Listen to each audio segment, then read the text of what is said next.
Stand or something. And close. Good. All right, so welcome back. So we're on week 4 of our curriculum. And that means, it's easy to remember, week 1 we start with technique 1, week 2 we start with technique 2, week 3, and now week 4 we start with technique 4. So we do 4, and then 8, then 12, then 16, then 20.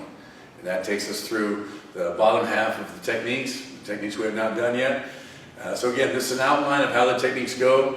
Every one of these techniques I can spend a long, long time on, and have. But again, like all of our other videos we've done in the last few weeks, last few sessions, this is just the highlights of the techniques, basically what the attack is, how to do the technique, how to sequence through it. And I'll highlight a few things, and that's it. And as always, I'm highlighting things, some of the things Ed Parker highlighted with me when he was teaching me these techniques. All right, so ready to go? Let's start on these. So Mr. Lauer again, Mr. Ramirez joining us. So first technique of the yellow belt, which is number 4 for this week, is attacking mace. So for a step through straight right punch, and they step back 1, and then deliver it to a horizontal punch to the ribs. Generally that's going to move the opponent back. They grab the arm, kick to the groin, land, and pull and punch vertically down to the kidney. So one more time for that position. And they go all the way through. 1, 2, and 3, and then 4. And other side. And 1, 2. Grab the arm. 3, and 4. One more time from that side. And 1, 2, 3, 4. Good, good. And thank you, Mr. Ramirez. So when he comes in, we drop back. So again, when you use this yellow belt technique, so they're advancing, and we're going to match their step by going back. All right. Later on, you find you start stepping more. You start going towards the attack a lot more as you go up through the system. But basically, this one comes in, and I come back. Always blocking at or above the elbow. At or above the elbow. If you block below it, you just bend and still come in and strike. But if I keep it up above, even if it bends, I still have it checked. So when you punch now, that should have an effect. It's probably going to move them back.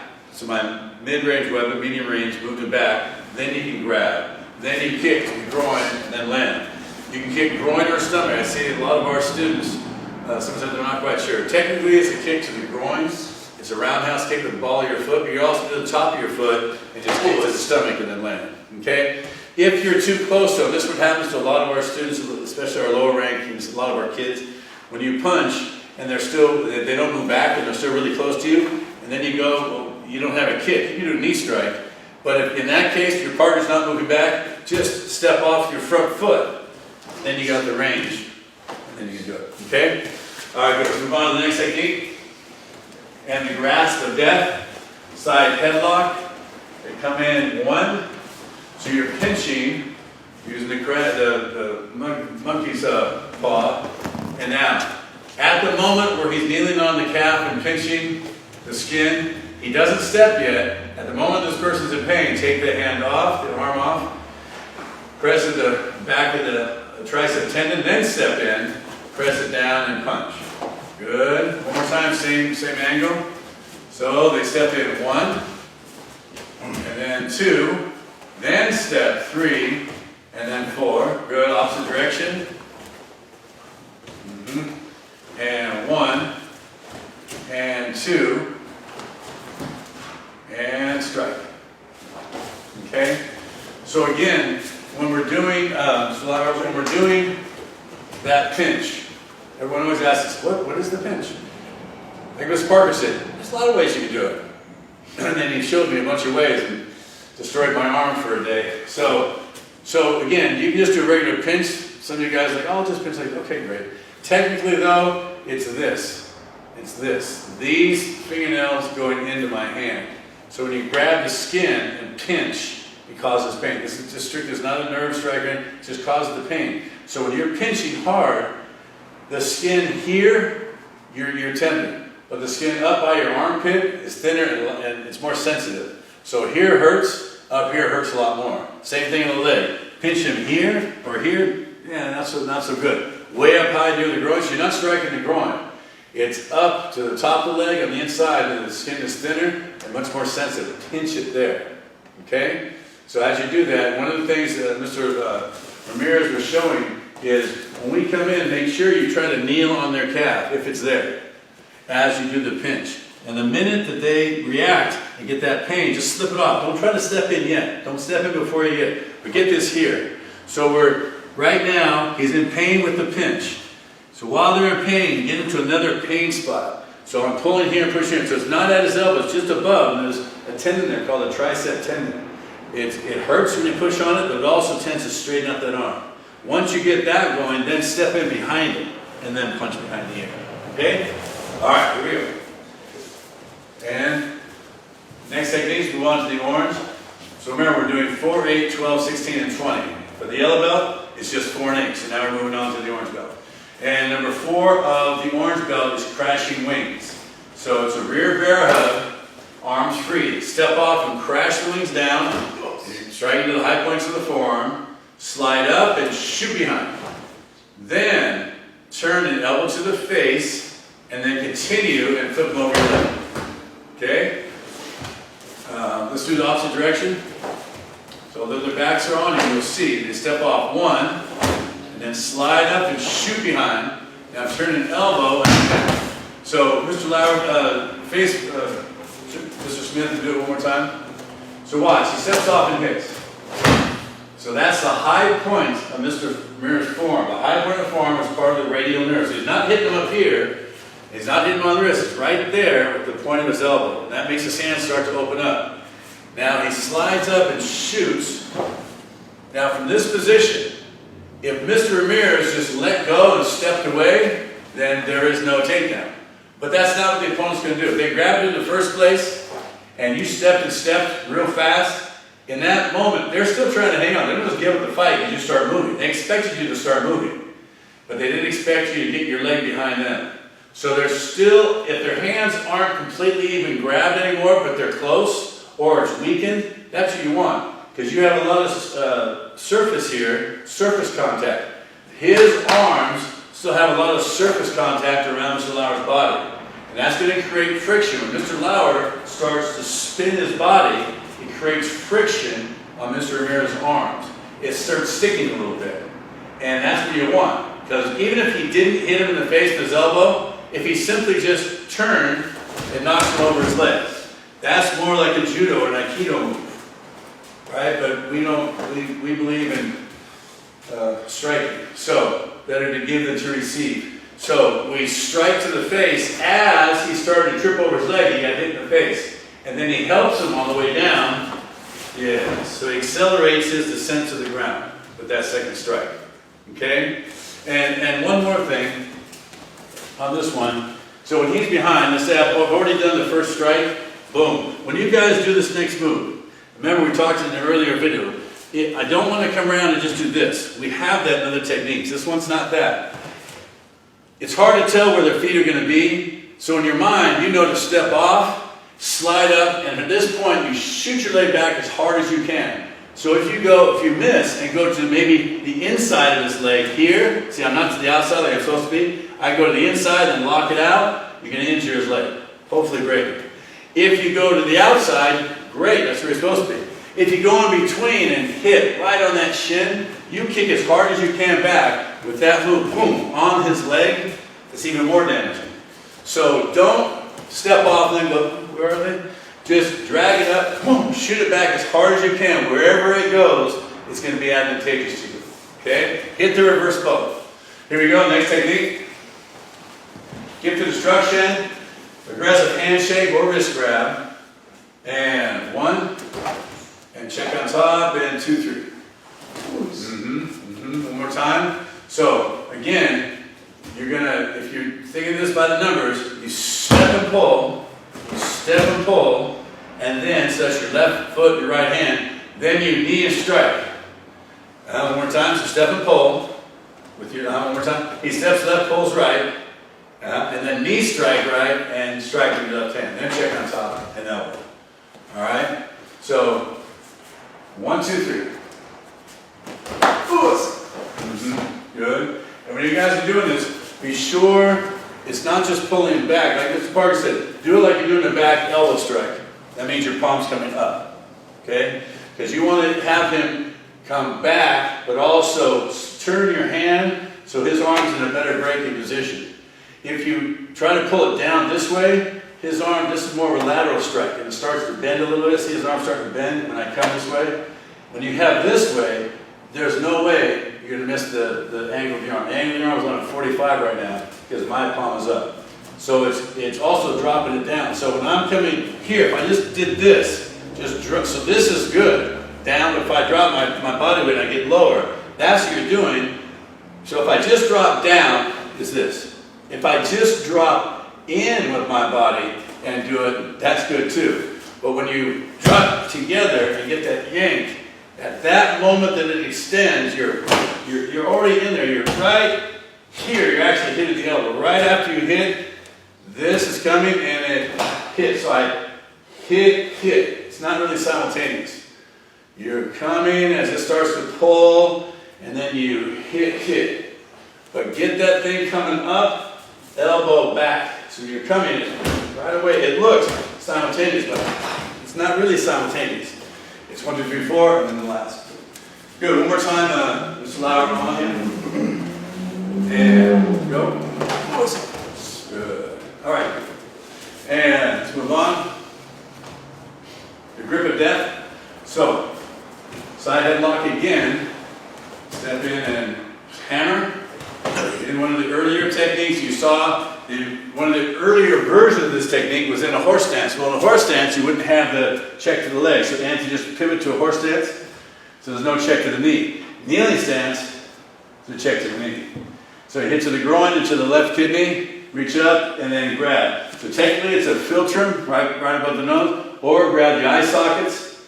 Either way, or the hair, he's going to anchor his elbow straight down, not back. Yes, and from there, down straight down. And then does a heel pull. So angle it back as if you're trying to get the neck exposed. What you're really doing is injuring the neck itself. You snap it back real hard and down with that elbow. So as soon as you hit, it goes down, down. That's what you want. Ready? So he comes in and hammers, reaches up, slides up the back, grabs, anchors straight down, and boom, elbow. Get back. All right? Good enough. And grip it down. And striking serpent's head. So striking serpent's head is for a front bear hug, arms free. So we step back and strike. Grab the hair, anchor straight down, and strike. Good. Now this you get a little better view of it this way. So it drops back one, and grabs, and anchors back, and hits. Okay? So as you're doing this, remember, we'll go this way for right now. As he comes in close, as I step back, as you go, if any part of your mass starts moving, either back or down or sideways or rotate, there's energy there. And if I'm going in that direction, so if I'm going forward and I want to hitting him here, well, if I just stood here, hit him here is fine. But if I put my weight, boom, behind it, just stepping my motion forward, boom, it helps. Here, if I just hit him, it's good. But if I'm stepping back, so if I'm moving my mass that way, whack, it adds a lot of power to this strike as you hit. From that strike, I'm hitting right behind the ear, boom. Come right to the front again. See my fingers going into his eye sockets? Not everyone has hair. And not forever anyway. So don't always think, I'll just grab the hair. Don't always go on this side or this side to the filter. That's too near the mouth. Shoot up, everyone's got eyes. Even if they're blind, they got eye sockets, which are good places to grab. And then anchor straight down. As I anchor straight down, you see my forearm behind his neck. So I'm not anchoring out here, there's nothing behind his neck. I'm here. So now when I strike this target, my forearm is backing up his neck as I boom. That's a start. That's a transitional forward bow. Boom. Boom as I strike. Transitional forward bow as you come back. Get it right down here. Okay? Here we go. Striking serpent's head one more time though. Either name, sir? Either one. This side, yeah. So we step back. Strike right behind the ear. Grab those eye sockets and anchor down and boom. You see it anchoring it down. It also takes it from here. It takes its height right up. You see it's starting to fall down. without even striking it. Just the anchor itself takes the knees out. All right, good. And now the other side. Grab and anchor straight down, and booyah! There you go. Nice. All right. Let's move on to purple belt techniques. Obscure sword. So remember the name of the technique is obscure sword. Shoulder grab from behind. You grab, step, and pull. Turn and strike. And then snapping ball kick. Oh, good. So again, one more time from that same angle. So again, when you grab their hand, you should be injuring their hand. Step and pull. Now that's a fully rotated neutral bow. So it's not, you don't have to lock your leg. But when you now turn and strike, that's a forward bow because it's an outward thrusting hand sword. So he moves him away from him, so it hits him in the throat, but also moves him away more. And then he does the snapping balls. Okay, opposite side. So again, Mr. Lauer steps straight to keep his arm obscured. He turns to a forward bow and strikes, knocks him away from him a little bit with that hand sword, and then does the snapping ball kick. Okay, so if you're facing us this straight direction, a lot of folks will say, well, we want to step, so forget the hand grab for now. We want to step on this angle, so it gives me, that's my angle of deviation.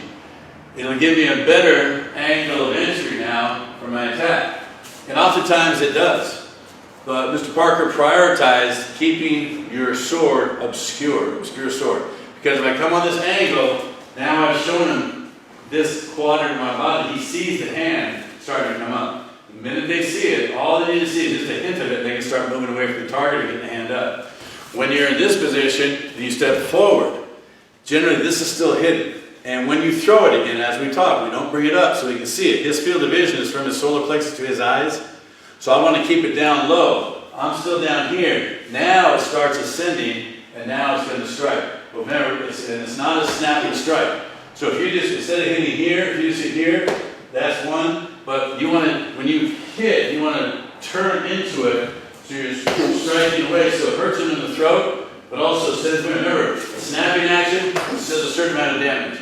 A thrusting action does the same damage, roughly, but it moves him away from you. So you want to have him there, and that's about right. The distance just past it, now you take, after your medium range weapon, now you've got your long range weapon in your back. Okay? So keep the sword obscure.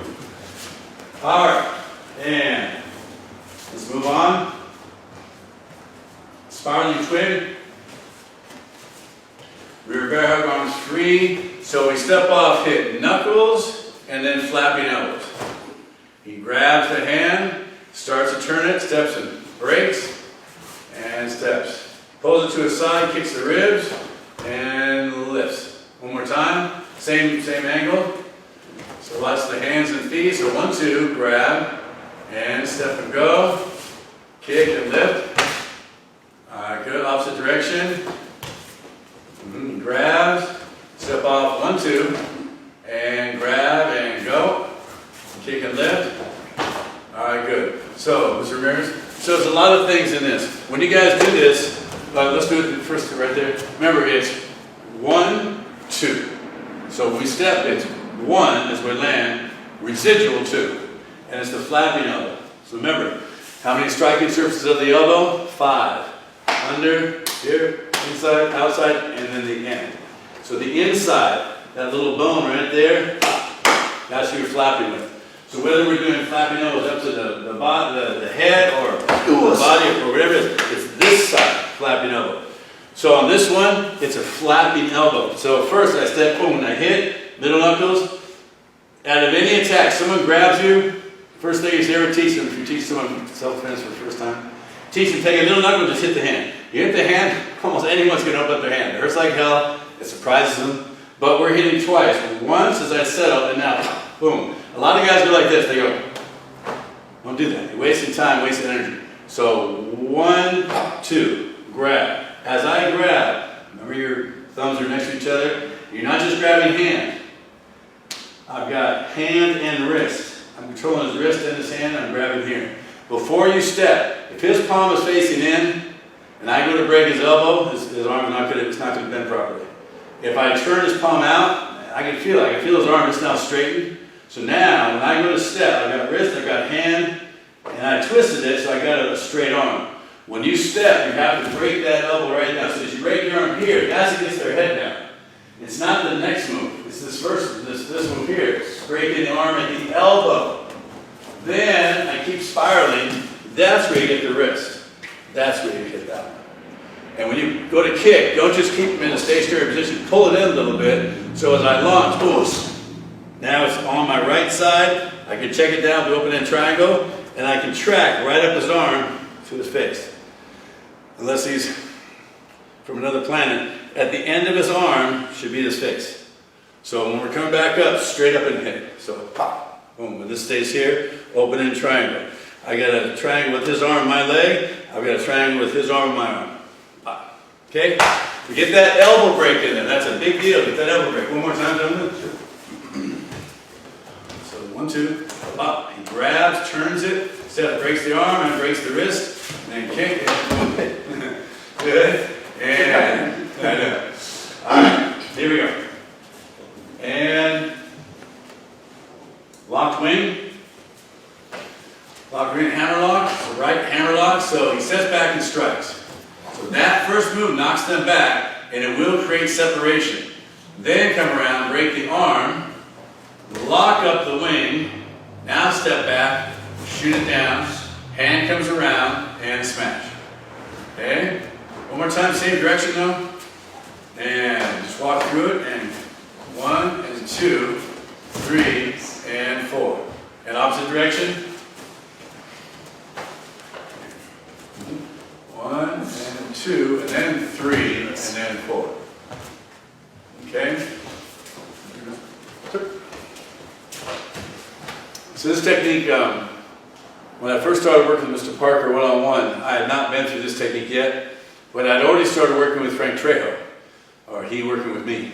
So I was going out to the Pasadena studio and doing some freestyle and working with Mr. Trejo. So this is one of the first techniques he did with me and one of my old friends, Big Jimmy. I can't remember, we were doing various things and we just landed on this one. So I got a nice education on this one. Very different the way I used to do it. So again, when we, let's face this way. So when you step back and hit them, we're going to step back and strike.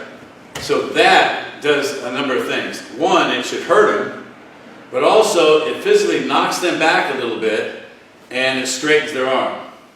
That's key, to have his arm straight. When he was behind me, his arm was bent. When he gets hit, it straightens his arm. And that's really what you're setting up, even if he blocked it. So you step and you go back and stop. When you're dumbing up, kind of have your feet apart, because when I go back, I'm not sliding back. I'm going to stomp back. So if I hit a foot, then you hit a foot. If you don't, then you're all right. So we go boom once. So it hits and straightens his arm.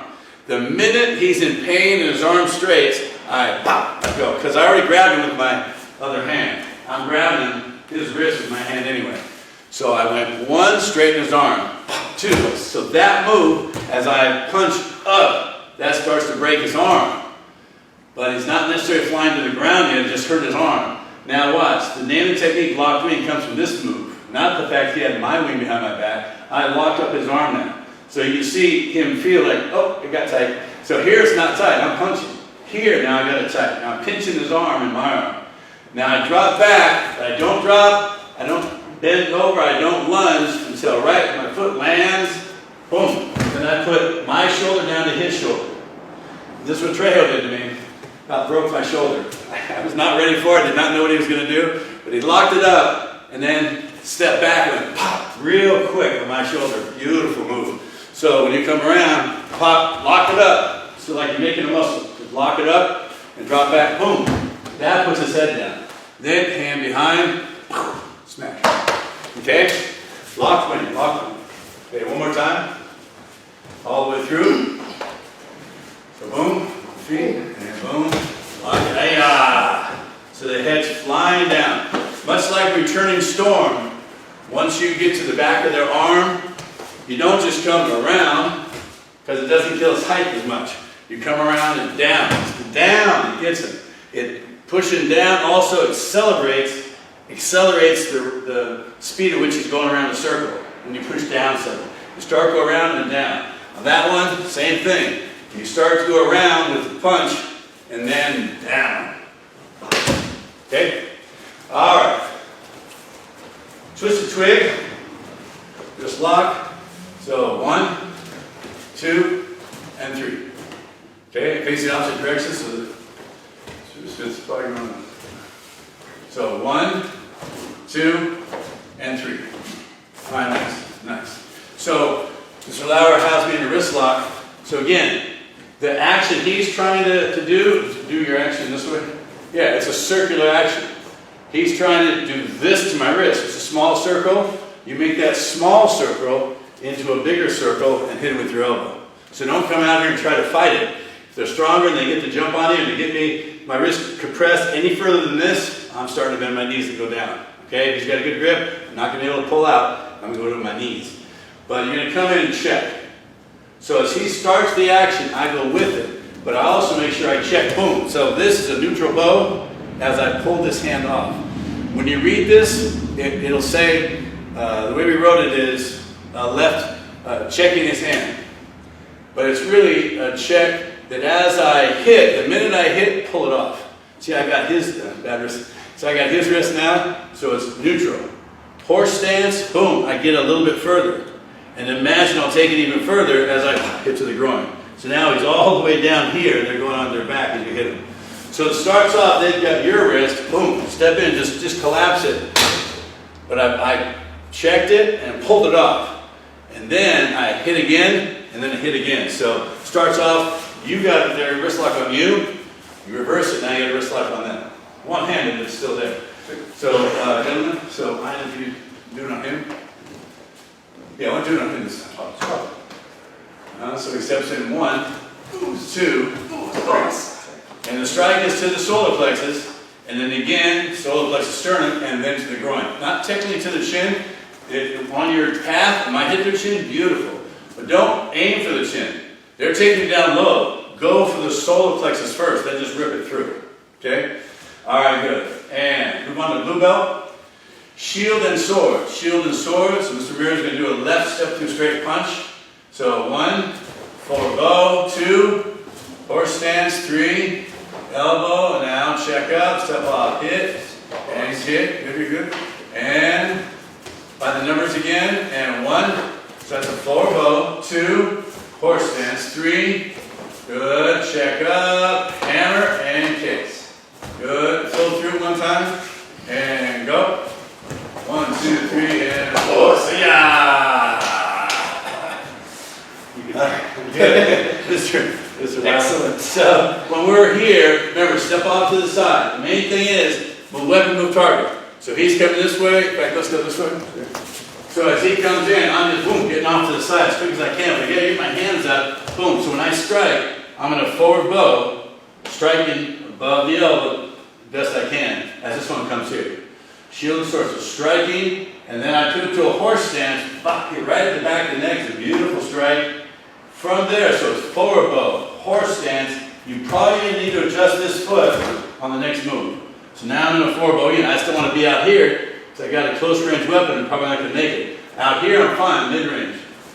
Mid-range again, but boom, probably have to step in with that one. So make that adjustment. Anytime you need to make an adjustment with your feet, then come up, then go up. Okay, but on all these things, when you're, if you look at his left arm, we attack it, and I still keep it checked. I still keep it checked. I still keep it checked. So from the minute he came into my area with that weapon, I'm striking it and or checking it, but you're always keeping contact with it. Okay? One more time. So watch the attacking arm. Mr. Ramirez's left arm. Mr. Lauer never lets it go. And boom. 1, 2, 3, 4, 5. Okay? Now, other direction. Shield and sword. Again, watch his left arm and go. 1, 2, 3, and 4, 5. Okay? Alright. And number 8 of the blue belt. Twin kimono. 2 on the pedal grab, pushing you away. And 1, 2, 3, and 4. So again, the idea of purposeful compliance, we've spoken of this before. When he grabs and pushes you, go with it. Utilize his energy, just jump, step back with it. Ready? So they grab, and 1, and 2, so he steps off and drops that hammer, 3, hit on top, and 4. All right, good, good, good. So again, when we're here, he pushes, I just step back. When you start to fire this thing, sometimes it'll go straight there. Sometimes when he's still a little closer, it might hit something here first, boom, then hit a compound strike. But the main thing is, boom, remember we taught that earlier Moan kimono? If he has his arm bent, and this doesn't work that well, it's okay, it's almost a fake. You're going boom, boom, boom. That one's going to get his attention. It's hard to get this strong. When he put all of his energy and all his mindset into this, to have an arm, so like, I can't get it. Then boom, as soon as you come around, pop, pop. And again, as I come around to hit here from this move, when you're coming around, you almost can't help hammering in the face. You almost can't miss it. Boom. And then back in. Okay? So look at all, whenever a weapon passes the target, hit it. Keep in mind, with the ideal phases, you're learning the principles and concepts. But again, there was a student one time that came to Ed Parker, and he was very upset. This is back in the early 60s. He says, Mr. Parker, so what's wrong? And this guy says, oh, I got an altercation this weekend. Mr. Parker said, well, you look fine. You came out all right? Everything okay? He goes, yeah. No, the guy was unconscious. I knocked him out. He said, well, that's great. What's wrong? He said, I did the wrong technique. Mr. Parker said, well, there really is no wrong technique. What do you mean? And he says, well, the guy went to push me, but he'd already said a number of things. He went to push, I knew the fight was starting. And instead of stepping back, he says, in my mind, I thought, I'll just do delayed sword. He says, I had enough time to think about it. And he went to do delayed sword, stepping back and kicking. He says, but in all the commotion, I stepped forward and hit him in the face on the way to the arm. He says, Mr. Parker said, what are you upset about? He goes, because I stepped forward to that block, I was just going to hammer his arm so hard, and I hit him in the face. And he went unconscious. He went to the ground. He goes, and I went to finish my technique, and he wasn't there anymore. Mr. Parker said he stood and stared at him for like 10 seconds. Yeah, so that was a really good technique. He says at that point he started realizing he's got to really emphasize with people. These ideas of sequences are just so you can learn principles and concepts. So yes, the delayed sword says block, kick, strike, but also remember, we talked about this before. This block is not a defensive move. It's an offensive move. Whatever this comes in contact with. Mr. Parker was known for at least twice in his career in the actual altercations, breaking guys' legs with inward blocks. So, and I mentioned that to him. And he says, well, he says, the way I always saw it, I have my zone of sanctuary. He says, any part of their body that entered that zone became a threat, I'm going to strike it and break it. And so, yes, I broke a couple of legs. So that's the way to think about it. It wasn't a defensive move. Whatever came into his sphere, boom, hit it and do as much damage as you can. So that's the idea. So on all these things, keep that in mind. Whenever a weapon passes the target, and everything we do is offensive. All right, good. Let's move on. And let's see, squeezing the peach. Squeezing the peach is for a rear bear hug. And step 1, and 2, 3 is a hook, 4, kick out an elbow. Good, one more time. So on the first move, it's a very subtle move. It's not a full step. You just turn and bump it back a little bit. 1, all you're trying to do is gain access. And then step and diffuse, and hook the groin, and then kick out an elbow. Okay? So Mr. Lauer's behind me. Remember, the idea is from this point, it's hard. If I go straight back, I don't have a groin. He's not there. But if I can just get a turn, just get a little bit of a bump, all I need is this much. Now I have access to the groin. Just about that much is all I had to move. So even if they got a good grip, even if you just just turn a little bit, now you can access the groin. But you're stepping and trying to get a little bit of a leg buckle, just slightly as you hit. Grab on to the groin. Now again, body fusion. Fuse my arm. I fuse my arm to my body, so I'm not pulling with my shoulder as much. I'm simply fusing it and stepping. The minute I step is about when his foot's landing. So when I'm landing with that one, this one pops into the groin, straight up to the groin as I land, so it's 1. So don't land and then hook. It's land, hook. And it's circular, because I want to be here, not up and down. I want to circle it so it's here, and then I can kick back. So I circled it, kicked, just as I kicked, bump up. Just as I kick is 1, 2 as you come up. Okay? One more time, Mr. Lauer on Anthony. So watch. The first move is just to gain access. It's to bump him a little bit and bump his leg, but mainly it's to gain access to that target, the groin. Grab it. Fuse your arm. Step to 130. Hook that groin, kick that leg, boom, straight up and down.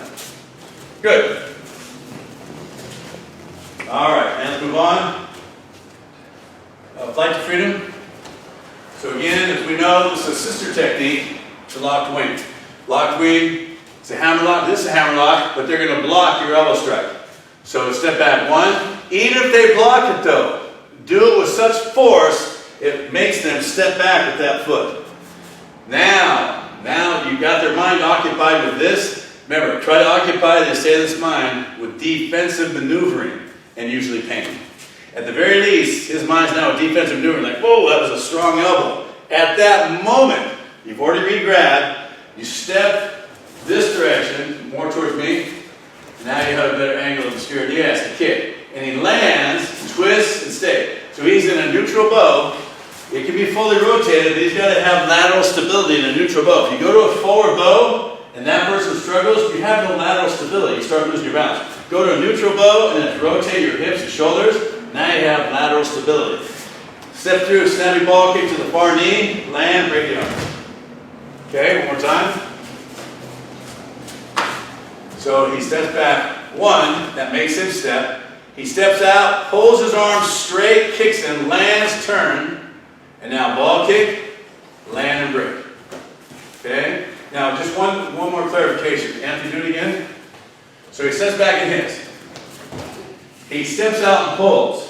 So at this point in time, Mr. Lauer, the only thing that's really hurt him so far is maybe the elbow to his arm. Not a big deal. Kick him in the ribs or any available target. Let's say the ribs, kick. At that moment, he's weakened. Before Mr. Ramirez is going to turn that wrist, plant the ball in front of the ground, at the moment that he's, now he turns that wrist. Now he's got him in position. But again, this is the first real injury you delivered on him is that kick. So that's when you turn that wrist. Then press down. Then kick the knee. Right. So then you've got the back kick, so injury to the ribs. Immediately, injury to the arm, injury to the knee, and then break the arm fully. Okay, but up to that point, you've got to remember what's going to keep their mind off of them retaliating, their retaliatory efforts. All right, good. And let's move on. Green belt and retreating pendulum. Retreating pendulum. So again, for all you guys, we'll do a rear cross. So a way to remember this is, because most, even all of our students, get this one and hugging pendulum mixed up. So I'm sure it's the same with a lot of the other guys watching. So you match their foot maneuvers. In the written material, I think left in there that it was we left in the written material. It's a step through right side kick, I believe, but it's supposed to have been a rear crossover. So a rear crossover kick is what you're looking at, and whether it's a side or a 3/4 kick or a back kick, it's a rear crossover foot maneuver, and that's the thing to remember: rear crossover. So Mr. Ramirez just does a rear crossover. As he does that, he does a rear crossover. So they're both doing the same thing, and that's how you remember retreating pendulum. It's both for a rear crossover. So from now on, lock that in, rear crossover. So he does one, and as he kicks, he blocks it. He attacks the back leg with the snappy knife. It's hammer to the back of the neck, drag up, hook, and then slide out. Okay? So do the first move again. So one, kick, hammer, boom, drag up. There it goes. Yeah. All right. So one of the things on this one, when I dummied up for Mr. Parker on this, and so he did the first kick, boom. So we did the first move. As soon as you do the block, you're going to kick out the back leg, right? And this one's still up. So he kicked out the back leg, and I says, so what? He says you should be on 2 knees. So after he did the technique, he did blah. He says, well, your opponent should be on 2 knees, and I was still here, with your leg up like you were. I says, well, what bent this leg? He goes, this one. And then back to the neck. And my knee went right there. It was beautiful. So your kick kicks out the back leg. Pop! You hit here. The technique really should be over. You hit there properly, they're done. But at the very least, it puts that knee on the ground. It's not just, if he had a big steel plate here and I hit real hard, it's not just pressure down to make him kneel down, it's pain and probably unconsciousness and maybe worse. So you're hammering hard, so stay. So when you're here, boom, it's bop, bop, hit. As soon as you come here, bop, bop, hit to the back of the neck. Then drag up and hook. But when I slide my leg out, I don't go center of his body. Slightly off center. See, I'm going under his thigh. So the back of my calf is going right where his buttocks and the back of his leg meet. I'm coming here and then launching away. Not dead center on his body. And then come out. Okay? All right, good. So get that hammer again. Be careful with each other, but it's block the leg, kick out one leg, and then buckle the other one with this hammer fist. Ready? One time through. And go. Boom. There you go. All right. Trick arm. And from bear hug, arms free. Step off 1, 2, 3, and 4. Okay. Good. And opposite direction. And 1, 2, 3, and 4. All right, good. So when we're in this position, there, grab on or grab some flesh. So when you start to yank off, I go with you. But you're here and step and pin. So I'm anchoring my elbow. I want to put weight on his leg. When you put weight on their leg, it's harder for them to maneuver it. So as far as them being able to have mobility, you want to take out their mobility. And that's by anchoring that foot to the ground. So we're coming down as we hit. So the heel palm, you can do a flat hand to the eardrum, but right now really it's just a heel palm to the hinge of the jaw. In a perfect world, you're cracking as hard as you can. In Kenpo world, we're just practicing on each other. Once you hit and you've landed, press his head down to his shoulder. It kills your equilibrium. If they're here, here's a lot different. So although you haven't hurt your partner, hit and push it. Once you push that head down, it changes things. Okay? The next thing I want to emphasize though is this next strike. Remember we did it earlier in some other techniques. But again, it's my calf hitting the back of his thigh and then my calf hitting his calf. So it's not just my calf to his calf, which is great. It's not just my calf to the back of his leg. It's pop pop. So I'm coming this way. And it's not a huge horse dance. It's just a two-tier strike as you're coming back around. I have his head on the side. I'm anchored. I'm coming around, boom. So really I'm in position now. Now just pivot, throw it. And this next move is a thrusting heel kick. You always hear me say, put on your boot. And that it is. It's like you're grabbing a boot and putting on your boot, straightening it out, but to his jaw. So put on your boot, but it's a thrusting kick. So it's this way, boom, to their jaw. Thrusting heel, as soon as you knock him down, boom, thrusting heel kick to his jaw, sweep out and go. Okay? Hey, one more time. Boom. Now, step around, stomp, turn, and hit. Yeah. Do the first move.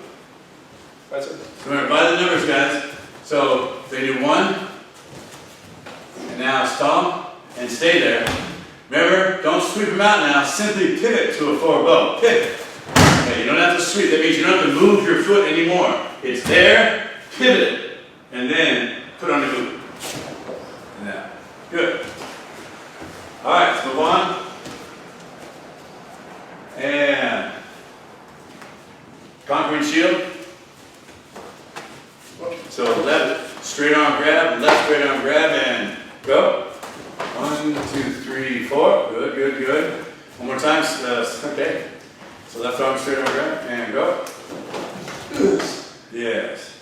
All right, good. So we might have hit on this. There's a lot of similar moves in Kenpo, but this is one that I like a lot because it really speaks to the mindset of Ed Parker. Most other systems at his time and even the current time, they still do one strike at a time or even sequential strikes and good sequences. We have a lot of simultaneous strikes and then simultaneous sequential strikes. So I'm kicking him to the knee and I'm hitting his hand and I'm hitting the arm. So it's just, those three are good. And they're great strikes. But the other thing is, this first strike, a lot of people are going like this. Boom. They're doing the same strike that you would do in mace progression and some other ones. But it's not. So when you're here, it's striking up. So this technique was done against a very large gentleman who attacked Mr. Parker on the set of a film. So Mr. Parker said he was up to here, Brian. He was up to here, which means he was about up to here, even on me. So he says the guy grabbed him with his arm was straight, and kept him at bay, and Mr. Parker could not reach his face. I mean, I could reach Anthony, but the guy was just tall, with a really long arm. He says, I knew right away I couldn't reach his face. I knew I could reach his knee, though. He says, so I grabbed that hand and turned and hit him with the rising forearm strike on the diagonal. That broke the arm, we would later find out. It slid through, and then hit down on the elbow, then hit up, and then clawed. So on that first move, I'm kind of turning to hit that knee, turn to get this in as well. So the strike is coming this way, and it passes right through. It hits, passes right through. But you're going, and then as you come down, one more time, we're coming. As I drop down, this is dropping anywhere from his forearm to his bicep. Boom. That pulls the head in, crack. Then heel palm claw. So later that month, when they were in court, Mr. Parker said he walked in, and the guy wasn't there. He waited. Finally, the doors to the courtroom opened up, and they all turned around. Here comes this massive person with 28 attorneys hobbling into the courtroom. Mr. Parker's attorney said, oh no. He said he had a neck brace on. He clearly had, and they named all the things, all the injuries. But yeah, he broke his jaw, so he had his jaw wired, the neck brace, broke his arm, broke his knee, so he had that big cast. So he was just cast from top to bottom, and all from this technique. So this is how this technique came into the system. But it's very important because it addresses the idea, if we get so used to doing, oh, I'll just come in and punch the face, or I'll just punch the ribs. What if you can't? Chris Parker couldn't. And even that, he could have his right leg back. You know, and I had to go somewhere else. But that arm, he said, remember, that came into Mr. Parker's sphere, and he just, boom, just went under it, and that's it. Boom, and then, back, go. So, take it, and just, lift it up that way. One more time through that one. Congress shield, great technique. You apply that in short three. So we're 1, 2, 3, 4. Nice. Nice. That's the opposite direction. Ready? And go. 1, 2, 3, 4. Yeah. And every action has a reaction that pulls him right into the next action. So it's a very, very Kenpo technique. All right, gentlemen. All right, beautiful. So, what's that? 16? Oh, let's do 16. Why not? So, entangle ring. So this is for a figure 4 arm lock. So like we talked about before, a lot of these attacks, don't think, oh, it's you know, the attacks aren't that important, it's just what we're doing. No, you should know how to put on a good figure 4 arm lock. It's a nice lock. Yeah, it doesn't check them out all over the place, but it's a good lock. You should have the knowledge of, wait, how does that work?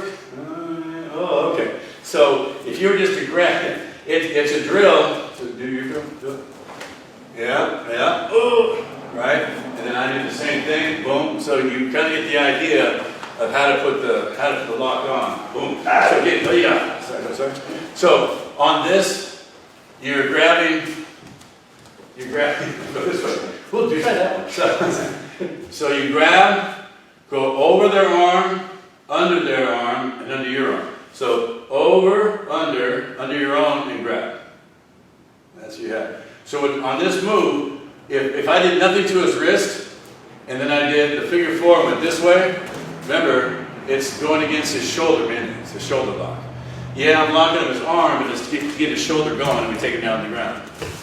But you see, you come here, I also have this action. I have compression happening, and I'm also rotating it. But the compression is the one that gets it. They're getting this, so yeah, if I'm not getting the shoulder yet, the compression right there is going to get it. And then you take it and break the shoulder. So that's the figure 4. So one time, I will do this one. So Anthony puts the move on. So iron checks the hand, steps in elbow, and turns in elbows and elbows. Okay? Opposite direction. So as Anthony puts on the move, Solauer checks, steps in, and buckles his leg. And elbow straight up.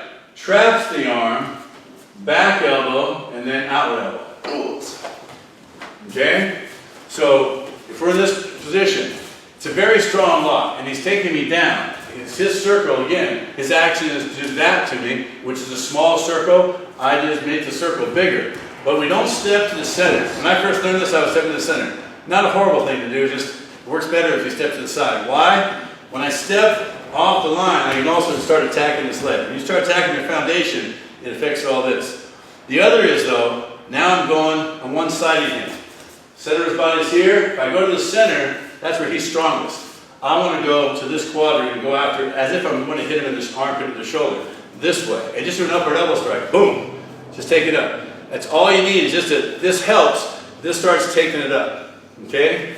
As I come in, you want to get all the way to here. So you see his left hand is here. My left hand comes in and grabs his left hand. So when I'm coming in, it's like, oh, even if I'm in a lot of pain, shoot that hand in. So now, because now he's strong. I got my hand there though. Boom, once I step in and start to move, it weakens his grip. That's how I can turn this. And then we turn all the way around to here.